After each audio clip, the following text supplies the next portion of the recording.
મિત્રો, હું આજે તમારી સામે ઊભો વાત એટલે કરી રહ્યો છું કે મારા ઘરમાં મને કોઈ જંપીને બેસવા દેતું નથી. અમારા બાપાએ કંઈક નવું ડિંડક ચાલુ કર્યું છે. બિઝનેસમેનની જેમ ફરે છે, લોકોને બાટલામાં ઉતારે છે અને વાળ ઉગાડવાની તેલની નાની નાની બાટલીઓ વેચે છે. પાછી ઉપર સ્કીમ જાહેર કરી છે કે એક ઘરાક જો બીજા 3 ઘરાક લઈ આવે તો એને ગોવાની મફત ટ્રીપ મળશે. ગિરિયા તે મારી બાટલી જોઈ? હું બોલો છો બાપુજી? આ ગુજરાત છે, અહીંયા બાટલી છે ને. અરે મારી સ્કીમ વાળી તેલની બાટલી ખાટલા નીચે મૂકી હતી, જડતી જ નથી. બાપુજી, તમે શું કામ આવી બધી સ્કીમોમાં પડો છો? પહેલા તમે પડો છો, પછી લોકોને પાડો છો ને છેવટે લોકો મને પાડે છે. ગિરિયા, તેલ વાળો ધંધો આપણને તેલિયા રાજા બનાવી દેશે. અરે આખી દુનિયામાં આપણા લાખો ગ્રાહકો હશે. અરે ઘરે બેઠા બેઠા 2 થી 3 લાખ રૂપિયાનું કમિશન આપણને મળી જશે અને પાડોશિયાનો તો વાળ ઉભા થઈ જશે. એ મને ખબર નથી વાળ ઉભા થશે કે નહીં, પણ છેવટે મારા વાળ ખરી પડશે. બાપુજી, તમને ખબર છે ને, આવી બધી સ્કીમોમાં છેવટે આપણે જ નાવાનું હોય છે. આ 2 મહિના પહેલા ગોળ પાપડીની સ્કીમ મૂકી હતી, એ ભૂલી ગયા? બંધ કર. ગોળ પાપડીની વાતો કરી કરીને તું મારી આબરૂના ધજાગરા નો કાઢી. ના, શું કામ ન ઉડાવ ધજાગરા? 2 કિલો ગોળ પાપડી પર 5 કિલો પાપડ મફત મળશે, આવી સ્કીમ મૂકી, કોઈએ ઉપાડી નહીં. 10 દિવસમાં 35 કિલો ગોળ પાપડી ઘરમાં ભરાઈ ગઈ અને સડી ગઈ અને મકોડાના રાફડા ફાટી નીકળ્યા ને છેવટે અઠવાડિયા સુધી સવાર સાંજ પાપડ ખાઈને દિવસો કાઢવા પડ્યા. ધંધો કરવા નીકળીએ ને તો આપણે થોડું જોખમ લેવું પડે. અરે આ ટાલિયા માથે વાળ વધારવાનું ખેતી પ્રધાન તેલ ટાલિયાઓના આશીર્વાદ અને આપણને રૂપિયાઓની ખેતી કરાવશે. આ મારો બાપ મને નક્કી ડૂબાડશે.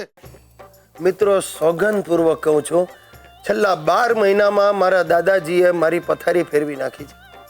આ વિધાનસભાના ઇલેક્શનમાં હાર્યા, એમાં ગામનું ઘર વેચવું પડ્યું. તો સારું છે કે આ ફ્લેટ બેંકમાં ગીરવે છે એટલે વેચી શકાય એમ નથી. બાકી એક વાત તમને કહી દઉં, જો આવો દાદો મળે ને તમારી 7 પેઢી ડૂબાડે.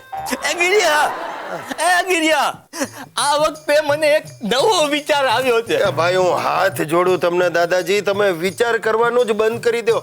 તમારો દરેક નવો વિચાર મને ખોટના ખાડામાં નાખે છે. હવે ખમૈયા કરો.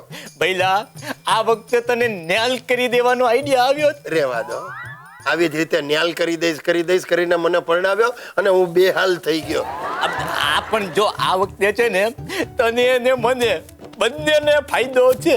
મને કોઈ ફાયદો નથી જોઈતો. તમે મહેરબાની કરીને મારી જિંદગી મારા હવાલે છોડી દો. ગિરિયા, જો મારી વાત સમજ. આમાં આપણે લોકોની જિંદગી દાવ પર લગાડવાની છે. લોકોની? હા, જો વિધાનસભામાં ભલે હારી ગયો, પણ હવે મારે પંચાયતની ચૂંટણીમાં કૂદવું છે. કૂદવું છે?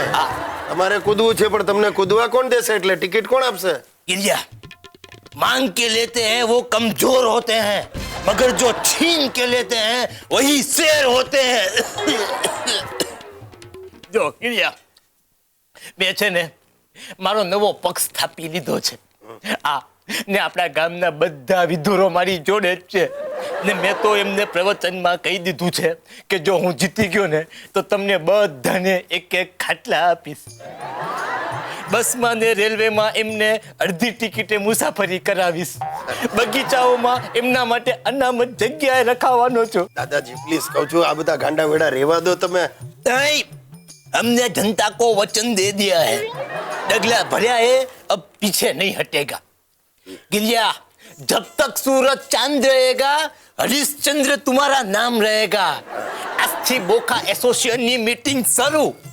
जब तक सूरज चांद रहेगा हरिश्चंद्र तुम्हारा नाम रहेगा. શરૂ, બોખાઓની મીટિંગ શરૂ અને સાહેબ મારા ઉજાગરા શરૂ. હમણે તૂટેલો ખાટલો પ્રતીક રાખ્યું છે, પોતે ખાટલામાં પડશે, જોજો તમે. હે ભગવાન, મારા દાદાને તે બહુ લાંબુ આયુષ્ય આપ્યું છે, હવે એમ કર મને જ બોલાવી લે.